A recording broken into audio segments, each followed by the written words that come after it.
ଧର୍ମ ଜ୍ଞାନର ଭଣ୍ଡାର, ଜ୍ଞାନ ସ୍ଥାୟୀ, ଏହା କାହାକୁ ଛାଡ଼ି ଚାଲିଯାଏ ନାହିଁ ବିଶ୍ୱାସ କରିବା ଦୁର୍ଭାଗ୍ୟଜନକ।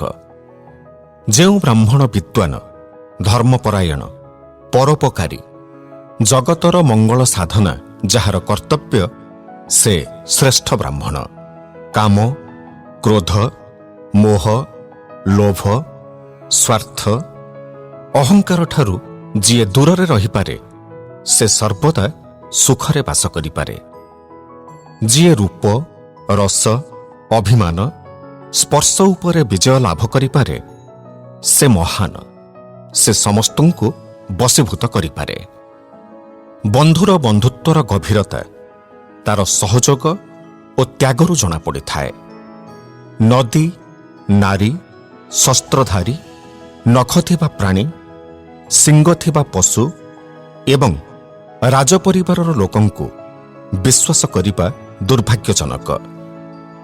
ସନ୍ତାନକୁ 5 ବର୍ଷ ଯାଏ ଲାଳନ ପାଳନ କରିବ, 10 ବର୍ଷ ଯାଏ ଆକଟରେ ରଖିବ, 16 ବର୍ଷ ହେବା ପରେ ପୁଅକୁ ମିତ୍ର ପରି ଜ୍ଞାନ କରିବ।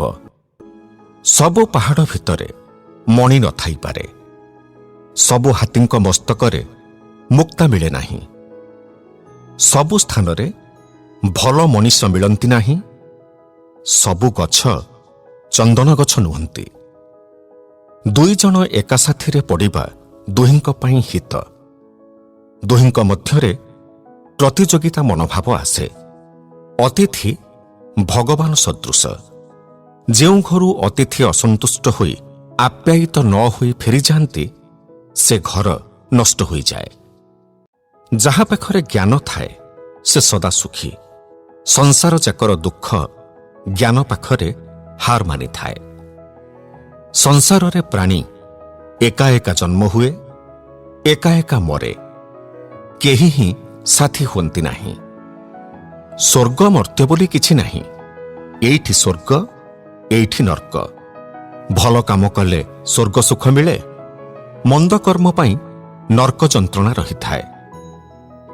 ବିଜ୍ଞ ଦୂରଦର୍ଶୀ ପିତାମାତା ନିଜ ସନ୍ତାନକୁ ଉପଯୁକ୍ତ ଶିକ୍ଷା ପ୍ରଦାନ କରିବା ଆବଶ୍ୟକ।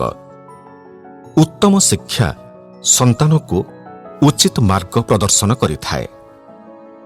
ପୁରୁଷର 4 ବଡ଼ ଶତ୍ରୁ ଏହି 4 ଜଣ।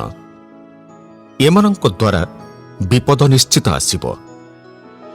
କରଜ କରିଥିବା ପିତା, ଚରିତ୍ରହୀନା ମା, ସୁନ୍ଦରୀ ପତିତା ସ୍ତ୍ରୀ, ମୂର୍ଖ ଦୁଷ୍ଟ ପୁତ୍ର। ସ୍ତ୍ରୀ, ପୁତ୍ର ଓ କନ୍ୟାଙ୍କୁ କଟୁ କଥା କହିବ ନାହିଁ। ହାକିମ, ବାଳକ, ମୂର୍ଖ, କୁକୁର, ଘୁଷୁରୀ, ବାଘ, ସାପ, ଏମାନେ ଶୋଇଥିଲେ ଉଠାଇବ ନାହିଁ।